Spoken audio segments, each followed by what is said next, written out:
nossa chegada aqui nesses encontros. O nosso propósito é descobrir a vida sem propósito. A vida com propósito é aquela que dizem que precisamos ter.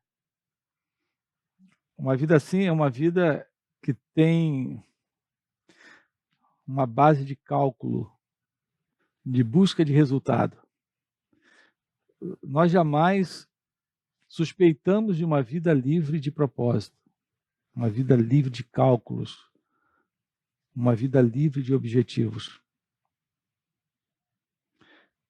O ponto é que não há objetivos, não há qualquer propósito na vida. Ver isso em si mesmo e ter essa qualidade de vida é ter uma qualidade de vida nova, inteligente. O real propósito é uma vida sem propósito.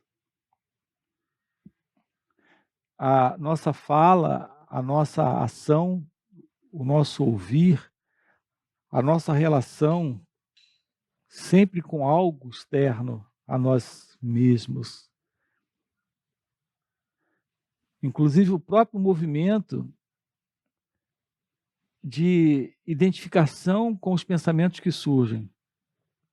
Tudo isso são modelos de ações em nossas vidas.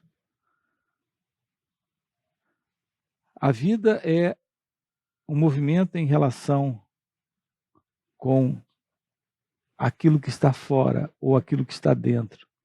Esse movimento é a ação.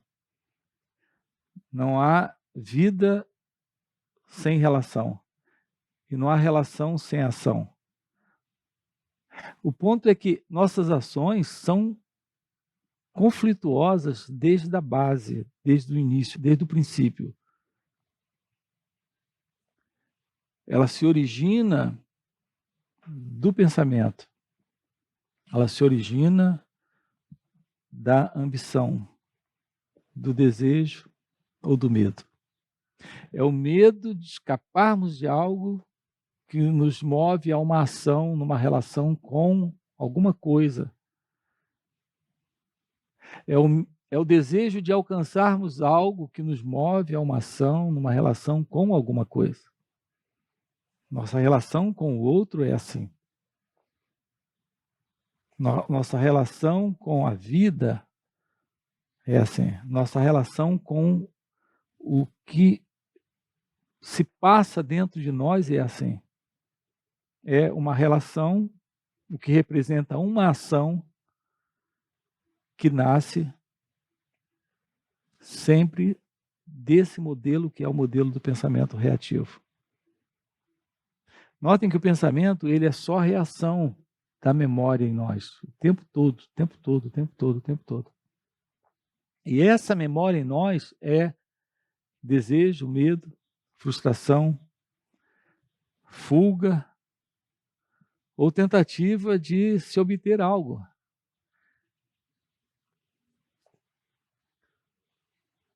Há sempre implícito um movimento interno de um propósito. Quando você chega nesses encontros chamados satsang, eu lhe falo de um estado livre, interno, de pura consciência. E, portanto, livre de ideias, livre de crenças, livre de pensamentos, livre, portanto, de propósitos. Propósitos egóicos, propósitos egocêntricos, propósitos da pessoa. A pessoa, o sentido de pessoa é infelicidade. O próprio sentido de ser uma pessoa carrega o peso da infelicidade. Notem que é esse sentido de pessoa que traz nela mesma sempre a falta de alguma coisa, a carência de algo. Ou ela precisa de algo para conseguir, para obter, para realizar, ou ela precisa se livrar de algo. para se sentir bem com ela mesma. Então, o sentido de pessoa é sempre o sentido da infelicidade. Nós nunca nos perguntamos se é possível uma ação livre da pessoa, desse sentido de pessoa. Nós nunca nos perguntamos se é possível uma ação livre do pensamento e dessas motivações dadas pelo pensamento. Nós nunca nos perguntamos se é possível uma ação de pura inteligência, de pura liberdade. Uma ação assim é uma ação sem ego. E, portanto, é uma ação sem medo, é uma ação sem desejo, é uma ação sem cálculo, é uma ação livre da memória, livre do pensamento. Nós usamos a expressão amor, amor à pátria, amor à família, amor a si mesmo, amor ao próximo, amor a Deus. Ninguém sabe o que é amor. O amor é a ausência do sentido de alguém na ação. O amor é a presença do desconhecido. Quando as coisas acontecem, ninguém assina a autoria.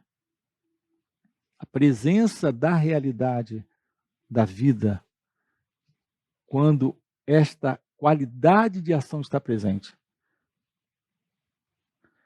Essa qualidade de ação é fruto do amor. Então, não é o amor a Deus, não é o amor ao próximo, não é o amor à pátria, não é o amor à família, não é o amor a si mesmo. É o amor. A presença do amor é a presença da inteligência, desta consciência real. É a presença da verdade. E quando há amor, não há sofrimento. E quando há amor, não há infelicidade. E quando há amor, não há nenhuma ação motivada, calculada, planejada, idealizada, programada para se obter algo ou para se livrar de algo. É uma qualidade de ação livre do ego, livre do egocentrismo, do movimento da identidade ilusória, desse centro falso. Você parece carregar um centro falso, que é esse sentido do eu. Você se confunde com isso, porque não se auto-observa. Se auto-observar é dar a si mesmo uma atenção, que é a atenção que você precisa dar a si próprio, agora, aqui, para que a sua vida possa ser real. Para que a sua ação não seja a ação de alguém, mas a ação da própria inteligência, da própria consciência, que é amor.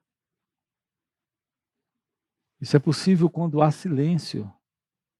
Precisamos de um cérebro silencioso, quieto, livre do medo, livre do desejo. Talvez você pergunte como é possível um cérebro dessa qualidade. Um cérebro dessa qualidade é um cérebro que passou por uma profunda transformação. Um cérebro que não reage mais aos estímulos externos e internos da antiga forma.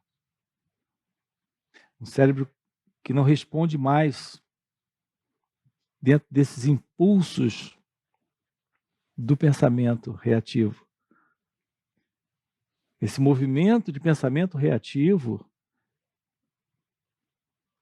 é essa programação psicológica. Eu tenho chamado isso de memória psicológica, é a memória da ego-identidade.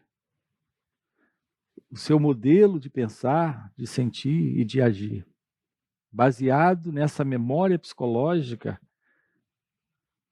é algo dentro dessa consciência, que eu chamo de consciência mental. É a mera consciência egóica de uma identidade se movendo. Quando esse cérebro novo está presente, é o cérebro quieto, silencioso, que passou por esta transformação, por essa mudança. As pessoas usam a expressão despertar da Kundalini sem a menor ideia do que isso representa. Elas dizem porque leram nos livros. Elas dizem porque ouviram alguém falar. Elas dizem porque sentiram certas coisas no corpo. Mas elas, na verdade, desejam e, em razão do desejo, imaginam certas experiências. E aí elas falam.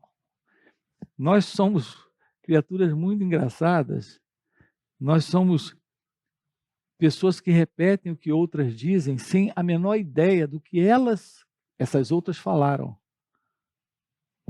E depois repetimos como se isso fosse uma verdade para nós. Somos criaturinhas muito curiosas, muito cômicas. A expressão o despertar da Kundalini não tem nada a ver com tudo que você já leu, já ouviu, escutou. A expressão despertar da Kundalini, que é o assunto nosso agora aqui, com você, é o que torna possível essa qualidade de ação. A ação livre do ego, que é a ação em amor.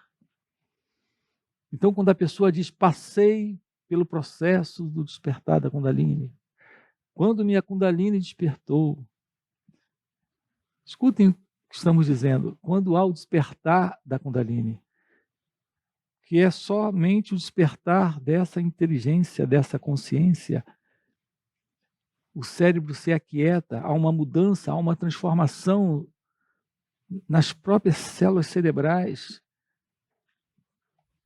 Isso é conhecido da antiga Índia há milênios. Quando isso ocorre no ser humano, o sentido do eu, o sentido do ego, se dissolve. Não fica alguém para contar uma experiência que teve, nem alguém para explicar o que aconteceu. É dessa transformação, é desta mudança que nós precisamos. Esse despertar da Kundalini é o despertar da inteligência, é o despertar da consciência. Esse é um assunto muito delicado e de profunda importância para todos nós. O despertar do seu estado divino, do seu estado natural, é simplesmente isso, o despertar de Deus. Desde pequeno você tem escutado os padres, os pastores, os sacerdotes, os políticos, todos falam que Deus está dentro de nós. Todos dizem. Todos usam a expressão como conhecer a verdade é a porta para a liberdade. Cristo disse, conhecereis a verdade e a verdade vos libertará. E aí todos dizem conhecer a verdade é conhecer a verdade. E cada um tem a sua verdade. Mas os religiosos dizem essa verdade é a presença de Deus em nós. Mas ninguém sabe de verdade o que é isso. De verdade, falar da verdade. Ninguém sabe o que é essa realidade de Deus em nós. É Kundalini, é consciência, é a presença. Isso, quando ocorre, o seu corpo muda, o seu cérebro muda, a sua vida muda. Então, está presente a real liberdade. Não é a liberdade econômica, não é a liberdade financeira, não é a liberdade de família, não é a liberdade política, não é a liberdade... É a liberdade do sentido de alguém presente agora, aqui, é a ação em Deus, é a ação em amor, é a ação em liberdade, é a ação livre do eu, do ego. Esse cérebro quieto, silencioso, ele sustenta o florescimento desse estado. Ele sustenta o florescimento do despertar da Kundalini. Sem um cérebro silencioso, quieto, não há como essa mudança profunda acontecer nas próprias células cerebrais. Então precisamos da meditação. Meditação é poder estar agora aqui, sem se confundir com o que surge. Cada pensamento, cada sentimento, cada emoção, cada sensação, cada percepção, o que quer que esteja aparecendo agora aqui. Olhar para isso, sem qualquer idealismo de a coisa precisa ser encontrada, alguma coisa precisa ser achada. Não, nada precisa ser encontrado. Tudo que você precisa é constatar o que se passa agora e aqui, em você. Então é possível acontecer esta profunda transformação, essa profunda mudança. Então aquilo que é real, esta presença, esta verdade, ela floresce. Esta é a ação nova. Esta é a ação da consciência. Esta é a ação da liberdade. Esta é a ação de Deus. Essa é a ação do seu estado natural, do seu estado divino. Assim, o nosso convite aqui é para nos aproximarmos disso e vivermos isso nessa vida. E nunca mais falarmos de amor, pregarmos sobre amor, escrevermos sobre amor, cantarmos o amor. Quando o amor está presente, está tudo presente. Porque o amor é Deus, o amor é a vida, o amor é a verdade. E agora a gente não fala mais sobre isso, não canta mais sobre isso, não ensina mais sobre isso. Isso é a vida, é o seu viver, é a vida como ela está se mostrando. E é no amor que reside a felicidade e a paz. Isso é o fim do seu mundo, isso é o fim da sua história, é o fim do seu ego, é o fim da sua ilusão de querer ser alguém, de precisar ser alguém, ou precisar se livrar de alguém, desse alguém que você acredita ser. Esse é o assunto nosso, aqui com vocês. Aqui eu considero com você a questão do sofrimento psicológico. E nós estamos tratando com você do fim para esse tipo de sofrimento.